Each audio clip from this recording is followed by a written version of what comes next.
আসসালামু আলাইকুম এভরিওয়ান, কি অবস্থা সকলের? আমরা সেদিন গুরু এসেছিল জেমস, তখন আমরা গিয়েছিলাম আল সোয়াদি পার্কের গুরুর আগমনের উপলক্ষে।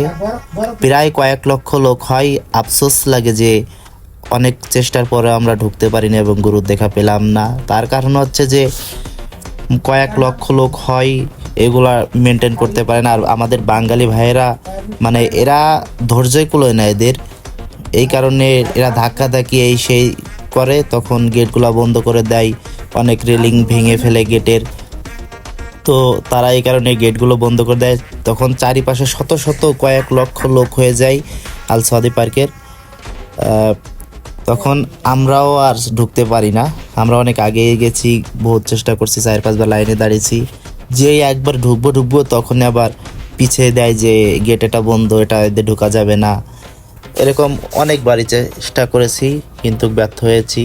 আসল কথা, সৌদির পুলিশরা মানে কি, এরা কখনো ভাবতে পারি নাই যে এত লোক হবে, এত বাঙালি আসবে। মানে সৌদি আরবে প্রত্যেকটা ডিস্ট্রিক্ট থেকে বাঙালি আসছে। দেখেন ভিডিওতে কত লোক আসছে, কয়েক লক্ষ লোক। মানে তারা কখনো ভাবতে পারিনি যে এত বাঙালি আসবে ওই অনুষ্ঠানে। আর তারা এই কারণে মেনটেন করতে পারি নাই, কীভাবে কি করবে তারাও এই করে নাই। এই কারণে তারা, আমরা 6টার দিকে চলে আসছি।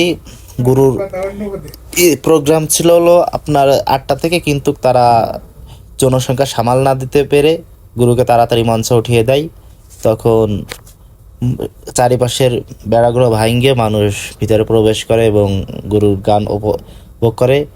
এবং অনেকেরও ক্ষয়ক্ষতি হয়েছে, অনেকে পায়ে ব্যথা পেয়েছে এই দৌড়াদৌড়ি হুড়োহুড়ি করতে গিয়ে। তো যাই হোক, সকলে সুস্থ থাকবেন আর সকলে আমাদের জন্য দোয়া করবেন। ইনশাল্লাহ গুরু আবার আসলে অবশ্যই দেখা হবে। সবাই ভালো থাকবেন। আল্লাহ হাফেজ।